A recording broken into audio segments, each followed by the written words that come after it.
one issue about international business that has two sides to it that can be very emotional is the idea of outsourcing, the idea of taking a factory that is in Canada or in United States or in an area of the world where there are higher wages and moving it to perhaps an export processing zone, an area of the world where wages are less. Now, for many of our consumer goods, this is what allows us to pay low prices for our electronics, for some of our fast fashion items, but it can be devastating for the economy because a lot of high-paying jobs are eliminated and there is no replacement. And it also, for certain communities where the plant or the factory is the main economic engine, it becomes especially devastating.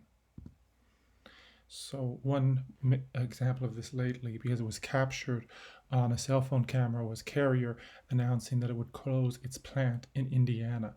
And it was like all company meeting held, and some workers were recording it, so you can see their reaction. It became clear that the best way to stay competitive and protect the business for long term is to move production from our facility in Indianapolis to Monterrey, Mexico.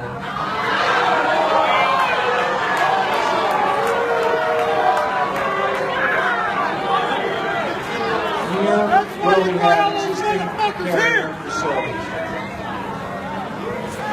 There's a very emotional reaction there at the moment that the news is delivered. And just so we understand what we're talking about, outsourcing is using outside resources to perform activities that were previously handled internally. So this could be, for example, a company outsources their human resources department to another firm that specializes in HR. And they're both located in the same country. It doesn't necessarily mean that it is offshore, but for the purposes of this course, we're talking about primary sectors, primary industries that are outsourcing their manufacturing to other parts of the world. So, at the time that this announcement was made, United Technologies, which owned Carrier, had 57 billion in sales. They had nearly 200,000 employees. They had 6.1 billion in net income for shareholders, and they were the 45th largest U.S. company in the world. So this offshoring or outsourcing is not done for financial need. It's done to maximize profits and to lower costs even further. So with globalization, unfortunately, one of the trends is companies do use the entire world market to find the lowest costs. And here's just a bit of a quote. This is strictly a business decision. It was a difficult decision.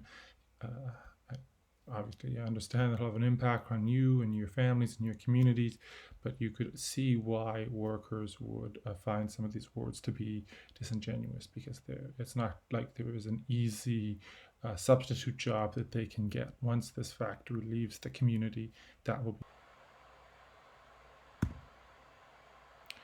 So, since NAFTA was signed in 1994, 1 million manufacturing jobs lost have been attributed to that free trade agreement between Canada, the US, and Mexico. It's since been replaced by the US-Mexico-Canada agreement. But if you look, even when the workers are rehired, like sometimes the plant will close and then restructure, or a new company might open up the plant, the wage reductions tend to be 25%, 25%, very, very high. And this contributes more to income inequality because these workers are moving from the middle class to a more of a lower class wage. So to look at the manufacturing jobs, they're still under a steady decline since 1950. Overall employment has ticked upwards a bit, but that's probably in the service sector rather than these higher paying manufacturing jobs, and it is a significant issue. Well, why? Well, you can, in the U.S., a manufacturing wage would probably be about $20 an hour, up to 24 with benefits. In Mexico, it could be as low as $2.70, $6 with benefits. If they have benefits, that might not be the same in all areas. And this is kind of an example of market access, right? As globalization happens, countries have access to more markets. You can make something in Mexico and have access to the United States and Canada.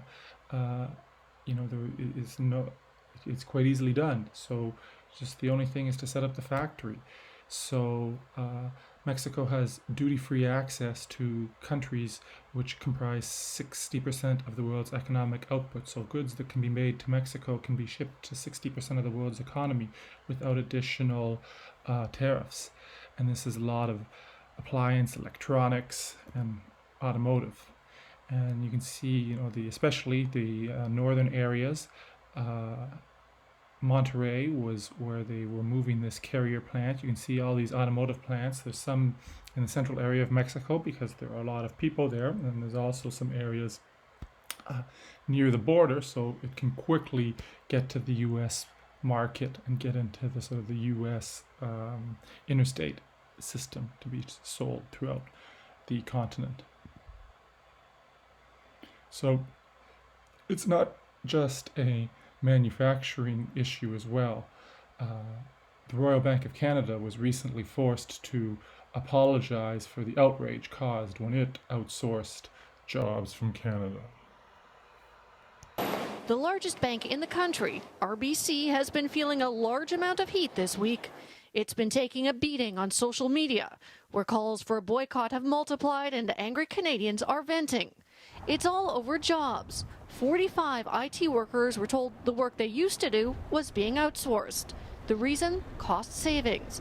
A story average Canadians found hard to swallow when you consider the Royal Bank's profits were just over $2 billion in the last quarter alone. Now the president of RBC has issued an open letter of apology, saying, despite our best efforts, we don't always meet everyone's expectations, and when we get it wrong, you're quick to tell us.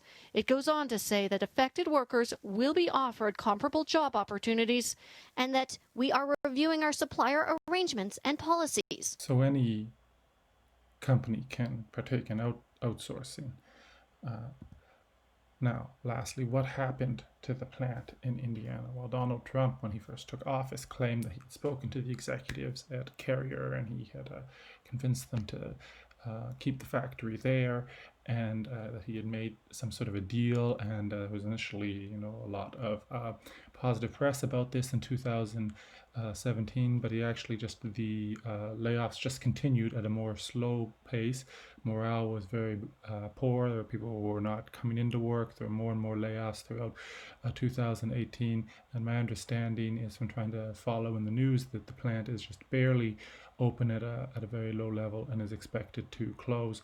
The workers in question in Mexico, they're being paid about $3.50 an hour. And if you do review some of the news coverage, you'll see videos of people criticizing Donald Trump, criticizing Carrier, and definitely complaining that it was hard to find a replacement job.